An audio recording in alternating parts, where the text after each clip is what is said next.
Shalom Bapak Ibu, Saudara yang dikasihi Tuhan kita Yesus Kristus. Senang boleh bertemu kembali dalam kesempatan ini. Saya berharap kita semua dalam keadaan sehat dan tentu dengan sukacita yang daripada Tuhan. Maka mari saya mau mengajak kembali kita menggumuli firman Tuhan. Tapi sebelumnya kita berdoa. Kami bersyukur ya Bapa dalam setiap kesempatan-kesempatan yang Kau berikan kepada kami. Kami boleh selalu dipulihkan dengan kebenaran firman yang selalu kami dengar.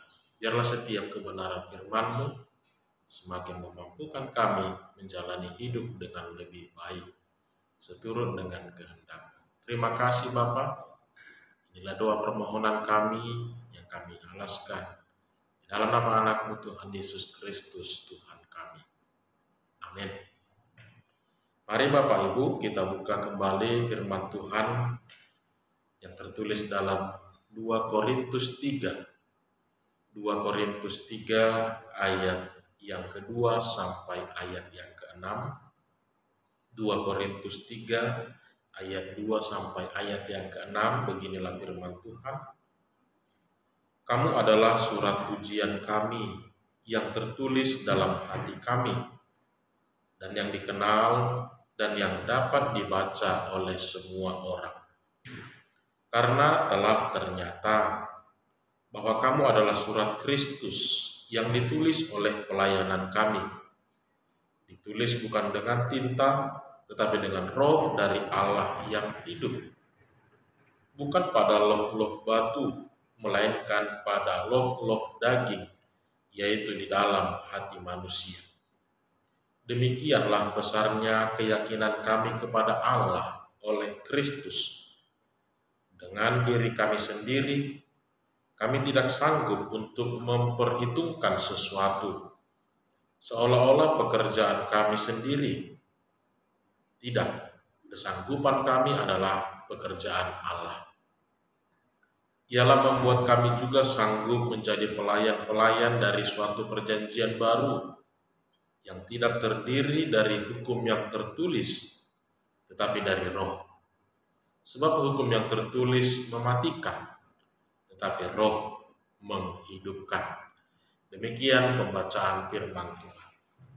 Bapak Ibu Saudara yang dikasihi Tuhan kita Yesus Kristus, kita tahu bahwa surat 2 Korintus adalah surat pembelaan yang diberikan oleh Rasul Paulus terhadap tekanan-tekanan yang terjadi di tengah-tengah jemaat Korintus. Banyak hasutan-hasutan, tekanan-tekanan yang mereka alami yang melegalkan tentang kerasulan Paulus di dalam pemberitaan. Dan ini sudah sampai kepada jemaat Korintus. Tekanan itu juga mereka alami, tekanan itu juga mereka rasakan, sehingga jemaat-jemaat di Korintus mulai merasa ragu, mulai merasa bimbang dalam iman yang telah mereka miliki. Itu sebabnya di dalam tekanan itu jemaat-jemaat di Korintus meminta kepada Paulus untuk mengirimkan kembali atau merekomendasikan tentang suatu surat yang menunjukkan legalitas dari kerasulannya ataupun yang membuat bahwa benar Paulus itu adalah seorang Rasul Kristus. Tekanan ini sudah sampai kepada jemaat sehingga apa yang mereka mulai goyah, mulai terpengaruh oleh hasutan-hasutan yang mereka dengar dari orang-orang di sekelilingnya. Untuk itulah ketika jemaat di Korintus meminta mereka untuk mengirim kembali surat-surat pujian atau rekomendasi tentang legalitasnya, Paulus mengatakan, saya tidak perlu lagi mengirimkan surat. Saya tidak perlu lagi memberikan rekomendasi-rekomendasi tentang kebenaran-kebenaran yang telah kita bangun dalam hidup kita. Bahkan Paulus mengatakan, karena kamulah surat Kristus itu. Karena kamulah sesungguhnya surat-surat yang menunjukkan legalitas saya, kebenaran-kebenaran iman yang kita bangun bersama-sama di dalam Yesus Kristus. Bukan dengan karena pekerjaan, bukan dengan sebuah pamoritas yang membuat orang-orang di jemaat Korintus percaya kepada Kristus. Bukan. Tapi dengan iman, dengan harapan, dan tentu spiritualitas yang luar biasa yang dimiliki Rasul Paulus membuat jemaat-jemaat di Korintus memilih untuk percaya kepada Yesus Kristus. Jemaat-jemaat di Korintus sesungguhnya tidak perlu khawatir, sesungguhnya tidak perlu terpengaruh dengan tekanan-tekanan dan hasutan-hasutan tadi.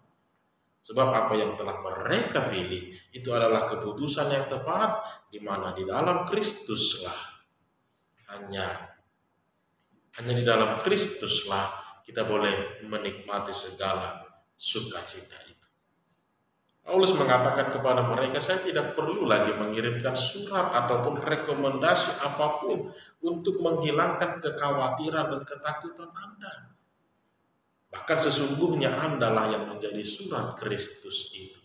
Andalah yang menjadi tanda, Andalah yang menjadi bukti bahwa Kristuslah yang bekerja di dalam hati saudara sehingga hidup Anda mengalami perubahan, hidup Anda lebih memilih untuk mengimani Kristus di dalam kuasa kebangkitannya.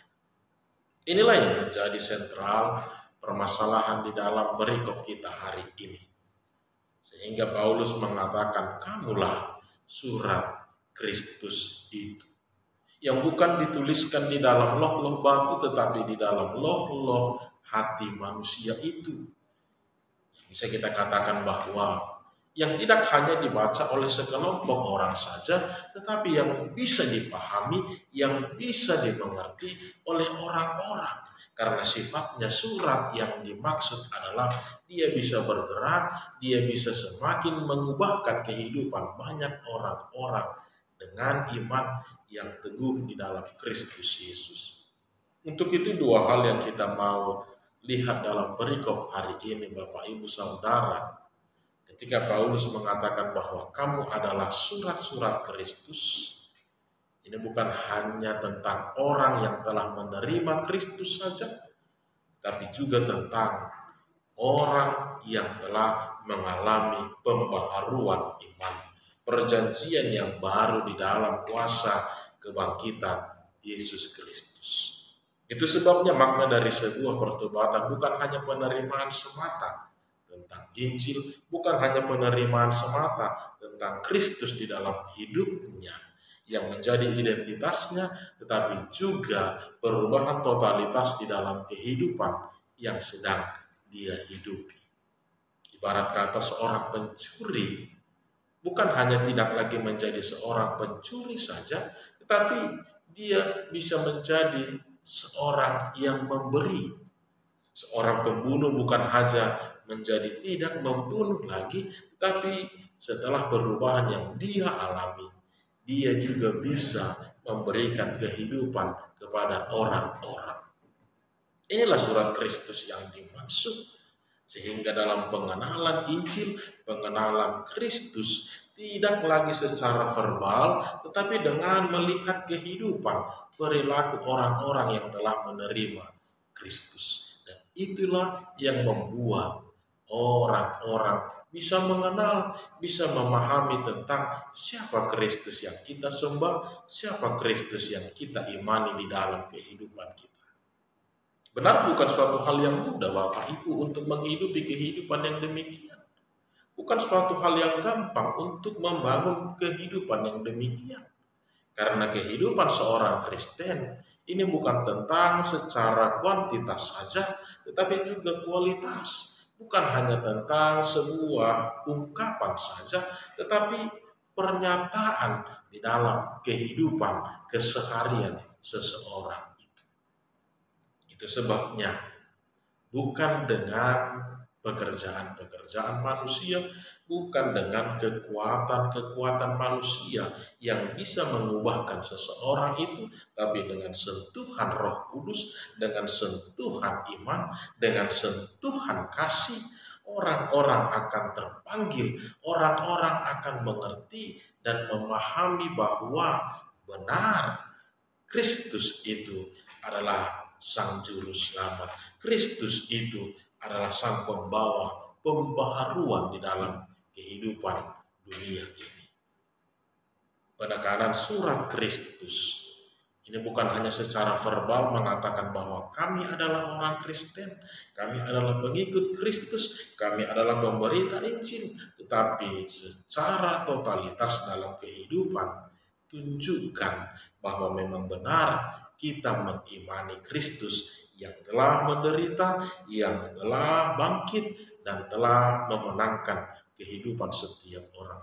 Kita tunjukkan dalam totalitas kehidupan, hidup dengan berdampingan di dalam kasih, hidup dengan saling mengampuni, hidup dengan kesabaran, hidup dengan harapan-harapan, dan tentu totalitas kehidupan yang didasari di dalam firman Tuhan.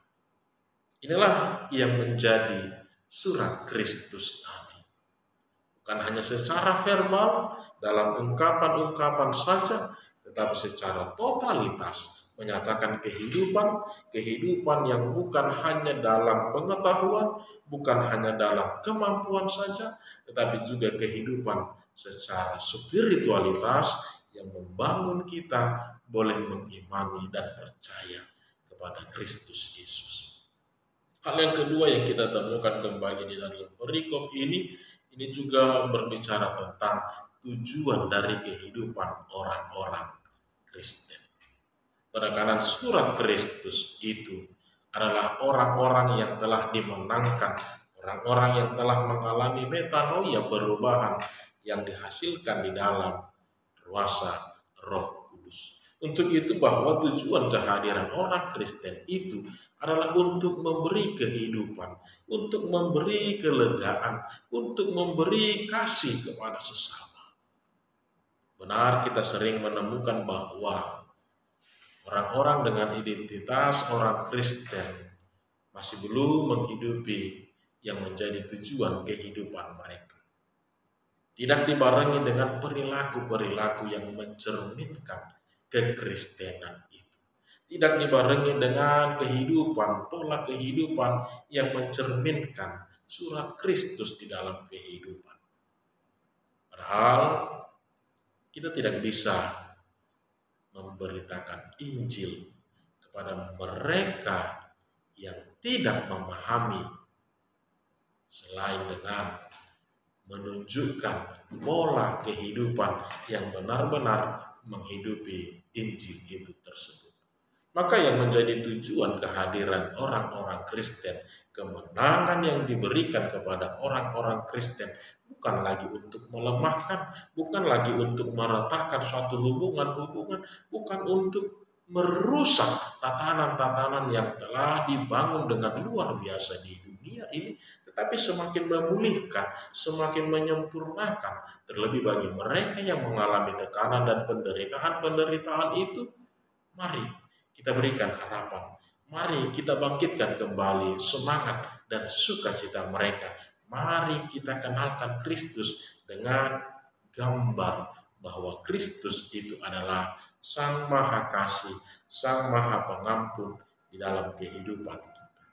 Inilah yang dimaksud Paulus di dalam penekanan surat Kristus kepada jemaat di Korintus. Tekanan yang mereka alami menyebabkan keretakan di dalam jemaat. Padahal pada awalnya mereka sudah benar-benar yakin bahwa mereka telah memilih keputusan yang tepat, tetapi dengan tekanan dan hasutan tadi, mereka mulai mengalami kegagalan. Maka Paulus menekankan kepada mereka, tidak ada yang perlu Anda khawatirkan. Tidak ada yang perlu saya katakan lagi tentang siapa Anda di tengah-tengah kehidupan ini, karena Anda adalah surat Kristus, orang-orang yang telah dimenangkan, maka haruslah memberi kemenangan bagi orang-orang yang telah ditebus, orang-orang yang telah hidup di dalam pengampunan, maka berilah pengampunan. Orang-orang yang telah dikasihi, orang-orang yang telah hidup di dalam berkat Tuhan, maka hiduplah dengan memberkati sesama. Karena itulah yang menjadi tujuan kehadiran dan hidup orang-orang percaya. Bukan untuk mematikan, bukan untuk melemahkan, tetapi untuk menghidupkan, membangkitkan kembali harapan, membangkitkan kembali kasih dan sukacita di dalam dunia ini. Sehingga semakin nyata kehadiran Kristus di dunia ini adalah benar membawa pendamaian, membawa pemulihan bagi orang-orang banyak. Tuhan Yesus memberkati saudara-saudara.